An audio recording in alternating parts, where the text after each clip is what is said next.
being recorded. Hello చెప్పు. ఏమైంది phone lift చేయలేపు? ఏంటి విషయం చెప్పు. చెప్పు, నువ్వే చెప్పు. ఏంది విషయము, ఏం కథ? మమ్మల్ని ప్రశాంతంగా ఉండనిచ్చటట్లేవా? పిల్లల్ని నిమ్మలంగా ఉండనియవా? వీడికే 2 ఏళ్ళు చదువు సంఖ్య నాకు ఇచ్చినావు. ఈ కనీసం ఇప్పుడు 9వ తరగతి అన్న నిమ్మలంగా చదువుకుందామంటే మళ్ళేమో పెంట పెడుతున్నావు. ఏంది, ఏం కథ?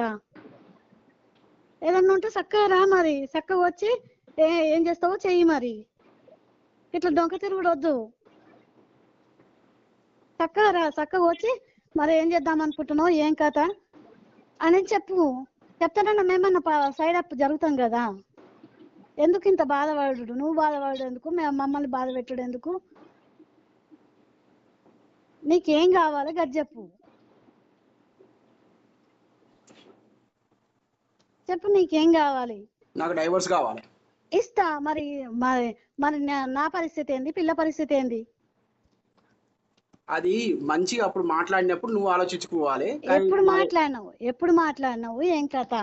అది నన్ను ఇంటికి రౌడీలు తీసుకొచ్చి కొట్టించినప్పుడు ఆలోచన చేయలే. నిన్నెవరు కొట్టించిర్రు? అవన్నీ నాకు సంబంధం లేదు. నేను ఎవరిని కొట్టియాలే, నాకు సంబంధం లేదు. ఇప్పుడు నీకు డైవర్స్ కావాలని మాట్లాడుతున్నావు. మరి నా సంగతి ఏంది, బిడ్డ సంగతి ఏందో గది చెప్పు. ఇవన్నీ ఇప్పుడు అన్ని పక్కకు పెట్టు. ఇప్పుడు పిల్ల చదువు ఆగమవుతుంది. ఇప్పుడు సరే, ఇప్పుడు నీకు వద్దు అనుకుంటున్నావు. వద్దు అనుకున్నప్పుడు మరి నన్ను ఏం చేస్తా అనుకుంటున్నావు, పిల్లని ఏం చేస్తా అనుకుంటున్నావు చెప్పు. గంతే, స్ట్రైట్ ఫార్వర్డ్ ఉండు. చెప్పు, ఏం కావాలో చెప్పు. నా సంగతి ఏంది, బిడ్డ సంగతి ఏందో చెప్పు. చెప్పు, ఆన్సర్ చెప్పు. అది కూడా నువ్వే చెప్పమ్మా. నేనెట్లా చెప్తా? ఇప్పుడు 13 ఏళ్ళు మంచిగా కలిసి ఒక్కనాడు కొట్టుకున్నది లేదు, తిట్టుకున్నది లేదు. నీ అమ్మ ఆట ఆడిస్తున్న ఆటతోటి నువ్వు ఆట ఆడుతున్నావు. అది అసలైన ఆడిది అయితే చక్కగా ఇంటికి రమ్మను. ఇట్లా దొంగ లెక్క రాకమను, దొంగ లెక్క వేయకమను. అది ఒక ఆడిదే. ఎందుకు ఇట్లా చేస్తుందో నాకు అర్థమవుతుందా? ఏం కావన్నట్టు ఆమెకు అడుగు.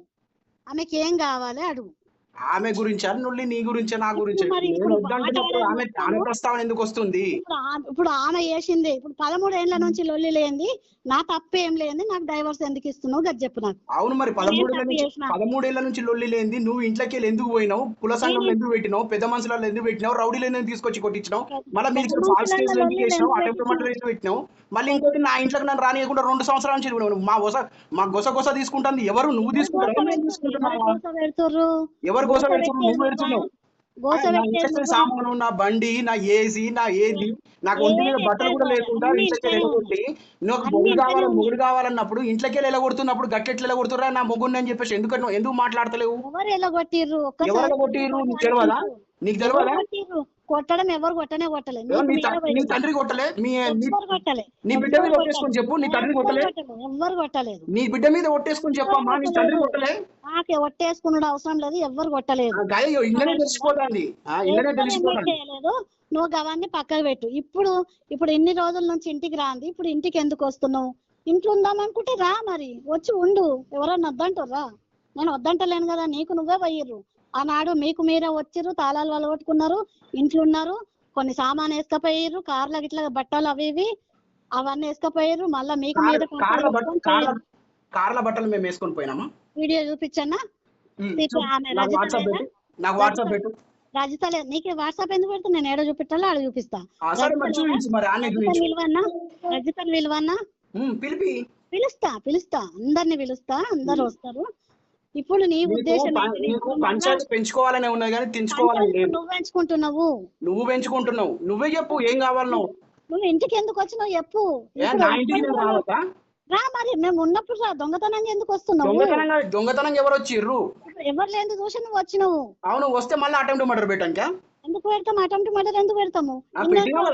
రాలేదు. మొన్న చిన్నదాని ఫంక్షన్ అని చెప్పిన, అప్పుడు ఎందుకు రాలేదు? మరి అప్పుడు ఇంటికి ఇప్పుడు ఎందుకు వచ్చినావు? మరి చిన్నదాని ఫంక్షన్ కి వస్తే ఆల్రెడీ మేము బాండ్ పెట్టినాము, కేసులు ఉన్నాయి.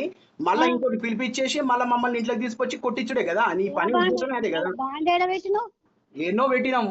ఎందుకంటే షూట్ సిగ్నేచర్లు పెట్టేటప్పుడు మాకు బాండ్లు ఉంటాయి. ఆ బాండ్లు మాకు అతిక్రమిస్తే అది వేరే అవుతాయి, చర్యలు పడతాయి మా మీద. ఎందుకంటే మీకు కావాల్సింది అది కదా. పిలిపియాలి, మళ్ళీ జైలు పంపించాలి. నీ ఉద్దేశం అది కదా, ఎట్లా జైలు పంపించాలి, ఏం సంగతి అని అదే ఆలోచన చేస్తున్నావు కదా. నీకు మైండ్ మొత్తం ఖరాబ్ అయింది. సరే అవన్నీ వదిలేసేయి. ఇప్పుడు మేమేందో మంచిగా బతుకుదామనే ఆలోచన ఉంది, నీకు బతుకుదామనే ఆలోచన లేదు. మొత్తం అంతా ఒరిగినాక జీవితం అంతా ఏందో నీకు తెలుస్తుంది. మొత్తం చేతులు కాలినాక ఆకులు పట్టుకుంటే లాభం లేదు. సరే ఇప్పుడు నేను కేవలము పిల్ల కోసం నేను ఎన్ని దగ్గరనో 10 మెట్లు దిగి నీ దగ్గర రమ్మన్నా వస్తా, అర్థమవుతుందా? పిల్ల కోసం నువ్వు ఏం చేయమన్నా చేస్తా, అంతేగాని నువ్వు పిల్ల జీవితం నాశనం చేస్తా అంటే మాత్రం నేను ఊరుకోను. ఇప్పటికీ ఆమె చదువు ఖరాబ్ చేసినావు, 2 సంవత్సరాలు ఖరాబ్ చేసినావు. ఇప్పుడన్నా 9వ తరగతి నుంచి ఇప్పుడు జనవరి అయితే 10వ తరగతిలో పడుతుంది. ఆ చదువు ఆమెను ఖరాబ్ చేయకు. నువ్వు చదివే పిచ్చని అయినావు, ఆగమైనావు. ఆమెనన్నా ఆమెను బతకనియ్యి, జర నిమ్మలంగా ఉండని. నీకేం వద్దనుకుంటే మరి ఆమెదేందో ఆమెకు తొవ చూపించు, నాకేందో నాకు తొవ చూపించు, అర్థమవుతుందా? ఇంతేగాని ఎవరు లేదు చూసి ఇంట్లకి వచ్చి ఫోటోలు కొట్టుకపోయి అది చేసుకుంటే మాత్రము మా పొట్టలు కొట్టకు. మాకు నీ లెక్క 40,000 నెలకు 40,000 వస్తలేవు. మేము నాకు నెలకు 40,000 వస్తున్నాయా జీతం? మీ అమ్మకు వస్తున్నాయి, దొంగ పింఛన్లు పెట్టింది. అసలు ఏం కావన్నట్టు ఆమె ఏం ఆశిస్తుందో అర్థం. ఏం దొంగ పింఛన్? దొంగ పింఛన్ ఎక్కడి నుంచి వస్తుంది? పెట్టిర్రు అన్ని, నేను అన్ని ఆడ పిఎఫ్ ఆఫీస్ కూడా అన్ని కాగితాలు పంపించిన, వస్తాయి. అవి కూడా త్వరలోనే వస్తాయి. మీ అక్క సంతకం పెట్టింది, ఆధార్ కార్డ్ జిరాక్స్. ఆమె కూడా సస్పెండ్ అవుతుంది. నేను ఏదో పోనీ ఆడబిడ్డ అని ఊరుకుంటున్నా. ఇంకా ఏం చేయాలనుకుంటుందో మరి అడుగు. మీ అమ్మ ఏం సాధించాలనుకుంటుంది ఏదైనా ఉంటే మాట్లాడమాను. మొన్న చిన్నదాని ఫంక్షన్ అప్పుడు కూడా ఫోన్ చేసి మాట్లాడదామంటే ఆమె ఫోన్ నువ్వు కట్ చేయబడుతుంది. మరి బతకమంటావా సావమంటావా, ఏం చేయమంటావు చెప్పు? ఇద్దరం కలిసి, నా బిడ్డ నేను ఇద్దరం కలిసి ఊరేసుకొని సావమంటావా చెప్పు? మరి అట్లనే వేస్తాం. నీ పేరు నీ అబ్బ పేరు అక్క పేరు రాసి సస్తం కూడా రేపు పోలీస్ స్టేషన్ ఇచ్చేసి వచ్చి మరీ వస్తాను నేను. ఇవాళ ఇంటికి వచ్చినావు నువ్వు, రేపు మళ్ళా ఇట్లా ఇంటి సిక్కు అయినావు అనుకో, నేను ఖచ్చితంగా పోలీస్ స్టేషన్ లా ఇచ్చి నా సావుకు నా బిడ్డ సావుకు కారణం నువ్వు, నీ అమ్మ, నీ అక్క అనేది రాసిపెట్టి బాగా చెప్తా సూసైడ్ చేసుకుంటా నేను. ఇది మాత్రం పక్క. నువ్వు ఏడ రికార్డు పెట్టుకున్నా సరే. ఎందుకంటే 2 ఏళ్ళు నా భర్త వస్తాడు, కలిసి మలిసి ఉంటామని ఫైట్ చేస్తున్నా. అయినా నువ్వు మార్తలేవంటే ఇక నేను ఏం చేయాలో నాకు పోరాడే ఓపిక నాకు లేదు. కలిసి ఉండాలన్న ఆలోచన ఉన్నదానివి 498 ఎందుకు వేసినావు? డివిసి ఎందుకు పెట్టినావు? అటెంప్ట్ మర్డర్ కేసు ఎందుకు పెట్టినావు? జైలుకి ఎందుకు పంపించినావు? చేయలేదా? జనగాం బస్ లో నువ్వు దిగి గడ్డ మీద తిరగలేదా? అస్సలు తిరగలేదు. ఆ రోజు గడ్డ మీద తిరగలేదా? జనగాం బస్ లో దిగలేదా? పెట్టన్నా జనగాం బస్ డిపోలో ఎంక్వైరీ చేయన్నా? గుడిసెలను అందరిని అడగన్నా? గుడిసెపల్ల గుడిసెలను అందరిని అడగన్నా? పిలిపించి మాట్లాడు. మీ నాన్నది ఇప్పుడు నాన్నది ఉంది కదా, నాన్న డెత్ సర్టిఫికెట్లను బట్టే నీ దొంగ సర్టిఫికెట్లు నీ ఖాతాలు అన్ని నేను బయట పెడతాను. జూలై 28 నువ్వు రాసింది ఆగస్టు 2 నర్సిరెడ్డి సారు అవన్నీ రాసి ఇచ్చినాయి, అవన్నీ ఉన్నాయి. అన్ని కాయిదాలు పట్టుకుని కోర్టులోనే చెప్తా ఎవరు అబద్ధము. ఊరు వచ్చి మొత్తం చెప్తాను నీకు నాన్న ఎప్పుడు చచ్చిపోయింది ఏం కథ అనేది. ఇప్పుడు మాత్రము నువ్వు మళ్ళీ ఏదన్నా, నేను పోలీస్ స్టేషన్ లో కూడా ఎస్ఐ సార్ సిఐ సార్ కూడా చెప్పిర్రు, ఏదున్నా వీళ్ళు కోర్టులో చూసుకుంటారు అని రాసి పంపిర్రు. ఏదున్నా నువ్వు కోర్టులో చూసుకో, అంతేగాని ఇంటికి వచ్చి బెదిరించుడ్లు ఇవన్నీ చేస్తే మాత్రము బాగా జాగ్రత్త చెప్తున్నా. ఇంకొకసారి ఏదన్నా వచ్చేది ఉంటే, ఇంటికి వచ్చేది ఉంటే నాకు ఫోన్ చేసిరా. అంటే నా ఇంటికి నేను వస్తే నువ్వు చచ్చిపోతావా? నువ్వు వచ్చిస్తే నేనెందుకు చచ్చిపోతా? ఇదే మాట నువ్వేమంటున్నావు? నా ఇంటికి నేను వస్తే నువ్వు చచ్చిపోతా అని బెదిరిస్తున్నావు నన్ను. నేనేం బెదిరిస్తలేను. పద్ధతి ప్రకారంగా దొంగ లెక్క కాకుండా మంచిగా రా. ఎట్లా రావాలి? ఇప్పుడు మేము 90 అట్లనే స్కూల్ పోతాం. నువ్వు ఎప్పుడు వచ్చి ఏం చేస్తావు అనేది మాకు ఎరకనా? 24 గంటలు ఎవరైనా కావాలంటాడా? నువ్వు ఎప్పుడు వస్తున్నావో ఏం కథనో అర్థమైతలేదు. అంటే ఎందుకు అటెంప్ట్ మర్డర్ పెట్టి వాళ్ళ ఇంటికి రాకుండా చెయ్యాలి, మళ్ళీ ఇంటికి వస్తే బెదిరించి ఇప్పుడు మళ్ళీ జైలు పంపించాలి.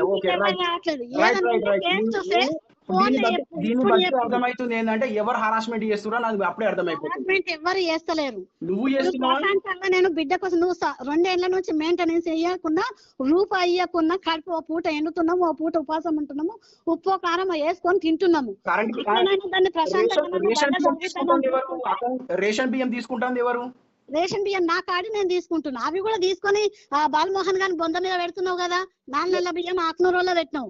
పోయినసారి వాళ్ళే తీసుకున్నావు, ఆ బాలమోహన్ గారికి ఇచ్చేసినావు. ప్రతిదీ చేస్తున్నావు. ఇంకా రేషన్ బియ్యం తీసుకొని మా కడుపులు మొట్టు, మెయింటెనెన్స్ ఇవ్వకుండా మా కడుపును కొట్టు. మరి ఊక సంపూలేక ఒక్కసారి వచ్చి నా పీక నా బిడ్డ పీక 2 పీకలు విసికి నిమ్మలంగా ఉండు. ఆ ఇంట్లో మన ఇంట్లో నువ్వు మీ అమ్మ హాయిగా తైతక్కలు ఆడుర్రి. అంటే నా ఇంటికి నేను రావద్దు అన్నట్టు.